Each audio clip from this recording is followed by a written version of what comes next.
bakit negative ang rating ni BBM? Negative 27. Dati negative 5, negative 15, negative 27. Pababa! If the threat of the Vice President is betrayal of public trust, why is it the rating has gone up 57%? Why is it that the people love her? Why is it that when she shows herself in public appearances, Inday! Selfie, Inday! Selfie! We love you, Inday! Love you, Inday! Ganun ba? Love you, Inday! Love you, Inday! O, di ba? Why? Because the people approve her. The people approve her. The people want Marcos dead. Tayo na nyo, mga mastermind ka kasi. Bangag ka kasi. Dami mong ginawang kagaguhan sa Pilipinas. Nasaan yung ginto? Nasaan yung marlikapan? Ba't nagkaganon yung PCSO? O, nasaan yung PhilHealth? No. Ba't nagkaganon? Ba? Etc. Dami, di ba? Flood control. Ilang Pilipino namatay. O, di ba? Biyay-biyay ka. Tapos yung mga vlogger at saka yung mga, yung mga troll, pinapayaran nyo ng taxpayers' money. And that's what the people disapprove, dislike in Marcos. Negative 27. Di biro-biro yung rating na yan. Negative 5, negative 15, negative 27. Mantalang Inday, above 50. So, hindi pa yan. Hindi pa presidente yan.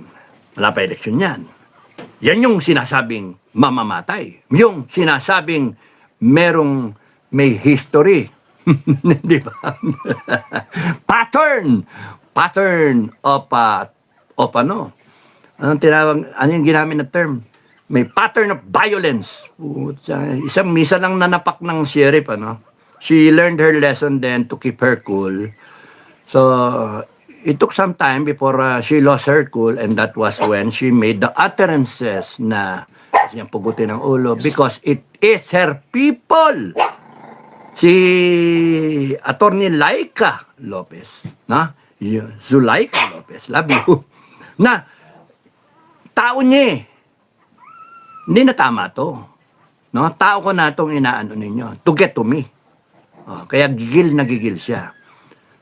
Ang feeling ko, yung mga ginagawa ng prosecution na sirain, tirain si Inday, and then eventually, she will be convicted, impeached by the Senate, 16 votes to convict, so nililigawan pa rin nila iba, tatakutin nila iba dyan. They will try their best to get the 16 votes. And they will try to get the right reason for the senators to change their mindset na i-guilty si Inday Sara. Ang susi nila is parang yung corona na style. Tignan yung salin at saka yung ano. I hope the defense will be able to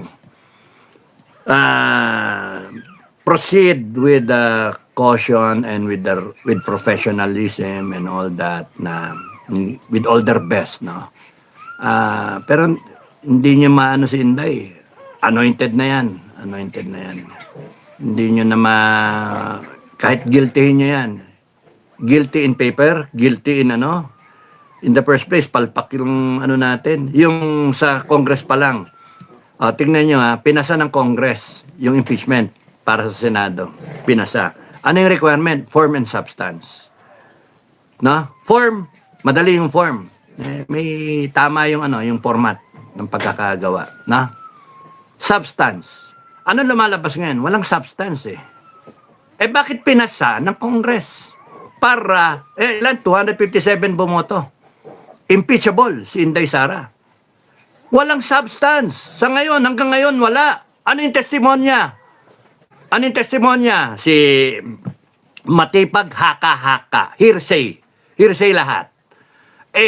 Sang-ayon doon wala siyang personal experience. Wala nga siya doon sa Zoom meeting Wala siya Hindi nga niya nadinig yung buong Pinanood niya minsan. Hindi pa niya, yung 2 oras pinanood niya, pero hindi niya maalala pa yung And nami-miss out nga nila yung context pagkakasabi Yung sunod-sunod na mga pangyayari mula 2022 hanggang yung culmination na yon, nung pagkakasabi na yon.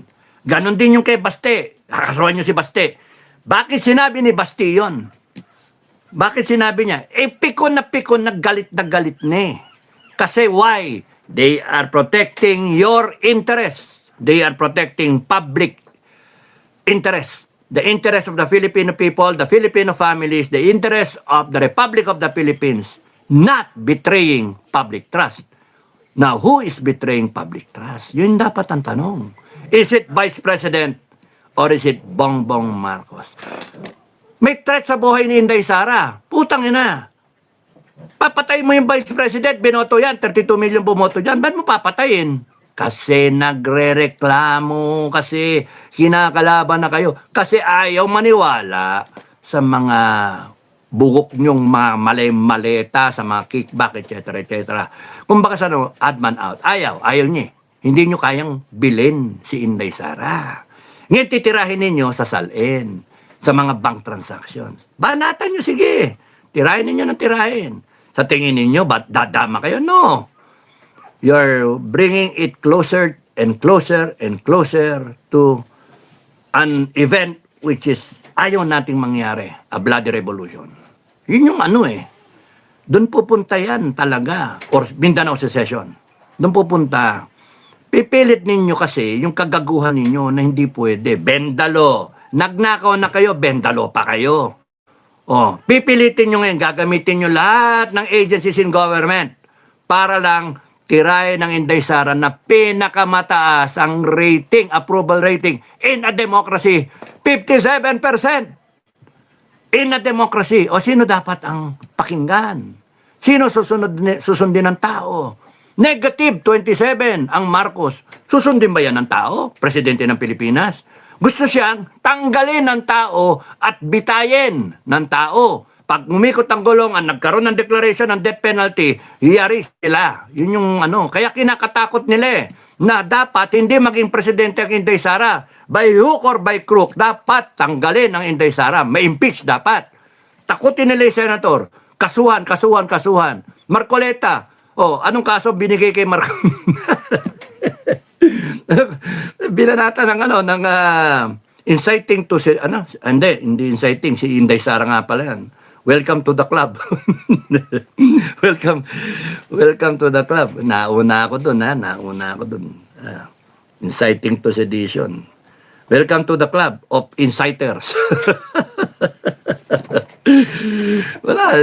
Wala, harassment yan. Tapos, mga kababayan, may preparasyon sila na hindi yan mag-guilty. Kunyari, kung sakali, hindi yan mag-guilty, may kaso na nag-aabang na plunder.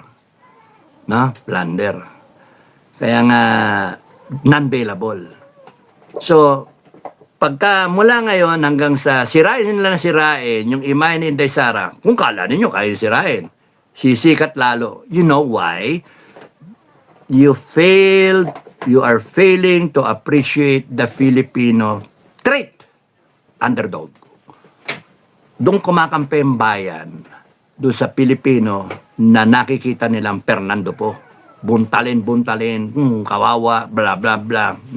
Yung bida, buntal, no? Tapos nun, lagapak na, binuntal pa, sinipa pa, yurakan pa, dinuraan pa, yon. Ang tao, ang Pilipino, masama yung trait natin na kumakampi tayo sa underdog. Ayan, ina-underdog niyo masyado si Inday Sara, malauna niya, kita mo. You have a Filipino nation who will put her do sa presidency. The Filipino people will install her. Pwersahin ninyo. Ako, nagwa-warning ako sa inyo, pilitin ninyo. Gusto nyo mabitay kay pare-parehas ang taong bayan. Magagalit taong bayan sa inyo. Inciting to sedition, inciting to rebellion. Yun na nyo. Yun ang tinakot nyo, gago kayo. Yung batas na yan, kami rin nag-ratify niyan. Sa pagka-umikot nga ko lang, mga kababayan, patanggal natin yung inciting to sedition at inciting to rebellion, yung mga ganyan. Tanggalin na natin. Lumang batas yan Walang kakwenta-kwentang batas yan. Because it allows tyranny to rule over the good people. Good people.